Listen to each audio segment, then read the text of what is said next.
মানবদেহ পঞ্চভাগে তৈরি, তাই কোনো মৃত ব্যক্তির দোষ পেলে পঞ্চশিবের পুজো করাটা অতি অবশ্যই দরকার।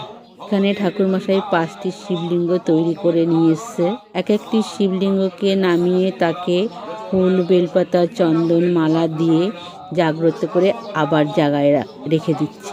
এই একটা একটা করে 5টা শিবের পুজো হয়ে গেলে এই শিবগুলোকে কোনো মন্দিরের বট গাছের তলায় বা অশ্বত্থ গাছের তলায় রেখে আসতে হবে। এটাই হচ্ছে ঠাকুরমশাইয়ের বিধি।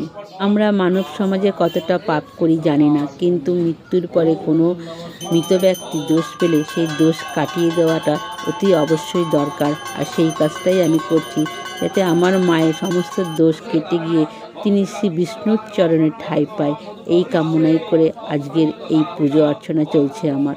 ঠাকুরমশাইয়ের কথা অনুযায়ী আমি এখানে 5টি পুজো করছি। ঘরে করছি পঞ্চশিবের পুজো আর নবগ্রহ, আর বাইরে আরও 3টে পুজো আছে। আর সবচেয়ে বড় যে পুজো সেটা হচ্ছে যজ্ঞ, মহাযজ্ঞ। সেই যজ্ঞ তোমাদের সঙ্গে এখনও আমি তুলে ধরিনি, কারণ অনেক বড়, কিছুটা কেটে কেটে তোমাদের সঙ্গে শেয়ার করছি। তবে এর পরের পর্ব তোমাদেরকে আমি সেই যজ্ঞ দেখাবো। অসাধারণ সেই যজ্ঞ।